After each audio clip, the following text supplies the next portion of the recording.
Tracking, alerting, protecting. This is WKYT This Morning.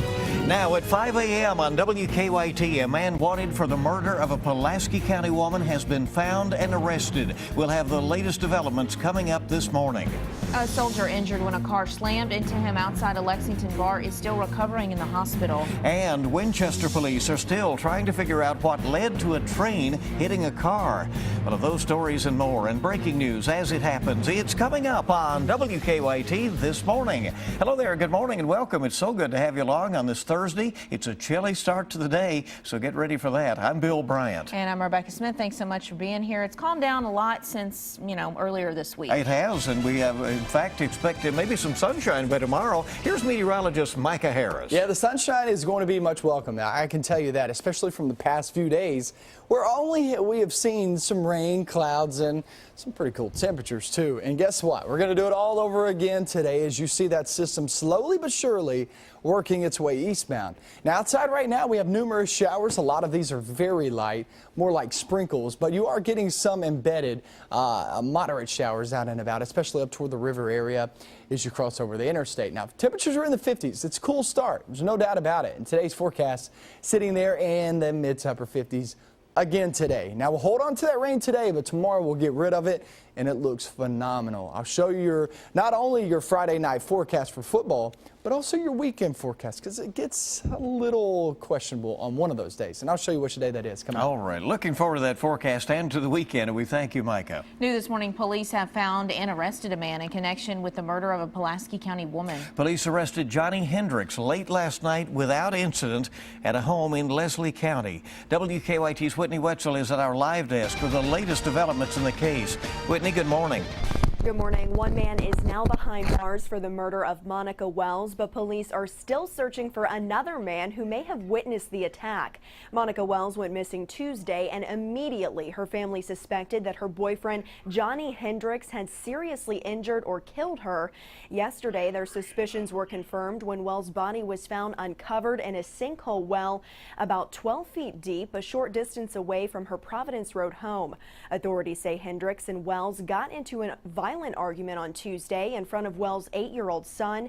She went missing shortly after that assault. Deputies believe Hendricks killed Wells and then brought her body on a four-wheeler from the home to the sinkhole. Wells' family members tell us Hendricks had a history of domestic violence. He said Johnny slung her against the wall and held her down on the floor and was beating her head in the floor. Hendricks is now in the Pulaski County Detention Center charged with murder and assault.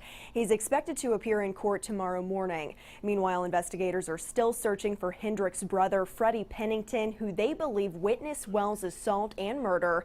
Anyone with information about his whereabouts should call the Pulaski County Sheriff's Office. At the live desk, Whitney Wetzel, back to you. Well, a National Guard soldier continues to fight for his life weeks after being hit by a suspected drunk driver. Workers at UK Hospital tell us Noel Espino is still listed in critical condition. He was at the beer trap in Lexington last month when police say an SUV hit him and the bar. Father Norman Fisher of St. Peter Claver Catholic Church has been helping Espino's family since the crash. He tells us doctors had to amputate one of Espino's legs and he may lose the other one because of an infection. But Fisher says the family has not given up hope. They say that 30% of the people who have ever endured that kind of accident survive, and he's in that 30% to have endured so many breaks and so many just all kinds of damages. So he is amazingly a strong fighter, strong will.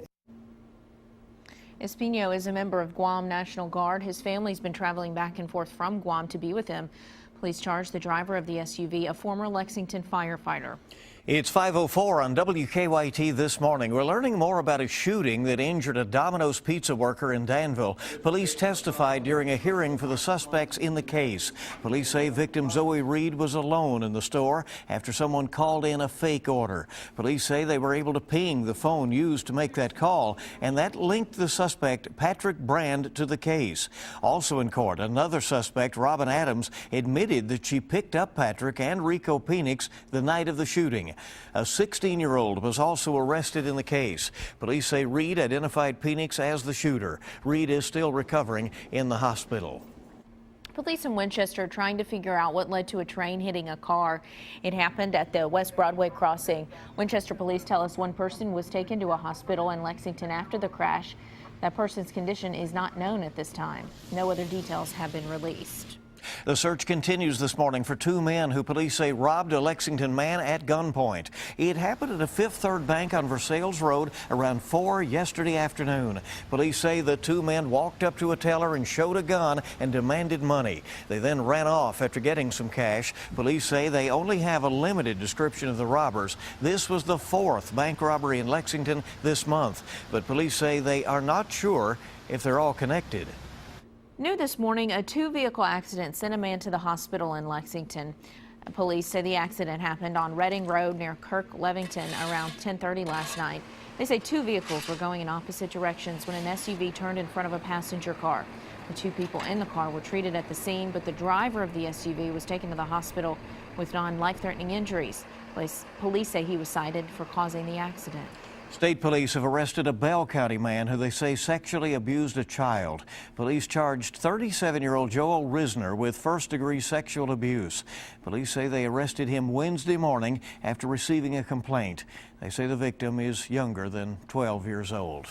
Well, just in time for the holiday shopping season, a popular store is set to open today in Lexington. Yeah, it's Urban Outfitters, and it will be opening at the Square across from Triangle Park downtown. WKYT's Mark Barber is live from the Square to tell us all about the opening. Good morning. Good morning, Belle and Rebecca. Urban Outfitters, the first new store here in the redeveloped Square in downtown Lexington, is set to open at 10 a.m. this morning. City leaders are hoping that the new store will bring more professionals and more energy here to downtown. Now, the new Main Street store is opening where Deshaw's used to be, right across from the Triangle Park. It's the first of several new stores set to open their doors in the Square. Tony's Steak and Seafood, an upscale Cincinnati restaurant with a house band, is coming soon, along with a craft beer and pizza restaurant, Pies and Pints. Alumni Hall is also planning to open a store in the Square just in time for the 2014 holiday season.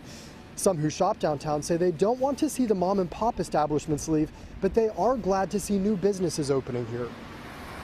There used to be like 7 or 8 little places in the downtown area. I'd like to see it get back to that. I'm glad these shops are coming in here. Changes are also set to come to another big downtown project this week. Centerpoint developer Dudley Webb tells us they are bringing in a large crane to continue construction on a parking garage between South Limestone and South Upper Street. We're told that crane is expected to arrive tomorrow.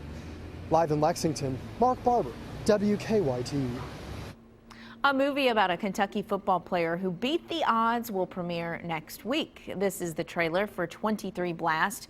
The movie was inspired by Travis Freeman. He played football at Corbin High School during the 90s, despite being blind. Much of the movie was shot in Corbin. 23 Blast will premiere at the Kentucky Theater in Lexington next Thursday night and will play in hundreds of movie theaters around the country. Very inspiring. Well, Travis was impressive then, and he is now. Certainly, Cool. He's gone on to a great professional career in academics. Our time this morning is 8 minutes after 5 on WKYT. Let's get a look at the roads, see how things are moving this morning. Let's take a live look at Broadway and High Street this morning, where things are looking clear, maybe a little shiny out there as we're continuing to get some very light rain in the area that, for the most part, should be moving right along. We're hopeful anyway. No reports of any early troubles this morning, and you're good to go. They are doing some work on I-75 exit 90 North Richmond, so keep that in mind. WKYT this morning, just getting started. Good to have you along with us. More news in just a moment. So twins, hard enough to tell apart, but what about identical triplets? We'll tell you about these little ones up next. We're looking outside this morning and seeing some of that rain out and about. It's not really moving all that much, so it's going to take some time to kick these things on out of here. I'll show you your forecast coming up.